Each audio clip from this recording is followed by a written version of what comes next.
ಇನ್ನು ಎಂದಿನಂತೆ ತಂಡದ ಬ್ಯಾಟಿಂಗ್ ಇನ್ನಿಂಗ್ಸ್ ಅನ್ನು ಮತ್ತೊಮ್ಮೆ ಏಕಾಂಗಿಯಾಗಿ ಮುನ್ನಡೆಸಿದ ವಿರಾಟ್ ಕೊಹ್ಲಿ ಅಮೋಘ ಶತಕ ಬಾರಿಸಿದರು. 72 ಎಸೆತಗಳಿಂದ ಎದುರಿಸಿದ 12 ಬೌಂಡ್ರಿಗಳು ಹಾಗೂ 4 ಸಿಕ್ಸರ್ ನೆರವಿನಿಂದ ಅಜೇಯ 113 ರನ್ ಕಲೆ ಹಾಕಿತು. ಐಪಿಎಲ್ನಲ್ಲಿ ಅತಿ ಹೆಚ್ಚು ರನ್ ಗಳಿಸಿದ ಬ್ಯಾಟರ್ಗಳು ವಿರಾಟ್ ಕೊಹ್ಲಿ 242 ಪಂದ್ಯ 7519 ರನ್ಗಳು. ಶಿಖರ್ ಧವನ್ 221 ಪಂದ್ಯ 6755 ರನ್ನು. ಡೇವಿಡ್ ವಾರ್ನರ್ 180 ಪಂದ್ಯ 6545 ರನ್ನು.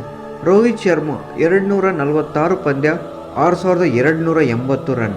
ಸುರೇಶ್ ರೈನಾ 208 ಪಂದ್ಯ 5528 ರನ್. ಈ ಮಾಹಿತಿ ನಿಮಗೆ ಇಷ್ಟವಾಗಿದ್ದರೆ ನಮ್ಮ ಚಾನಲ್ನ ಸಬ್ಸ್ಕ್ರೈಬ್ ಮಾಡಿ, ಹಾಗೆ ಪಕ್ಕದಲ್ಲಿರುವ ಬೆಲ್ ಐಕನ್ ಕೂಡ ಪ್ರೆಸ್ ಮಾಡಿ. ಧನ್ಯವಾದಗಳು.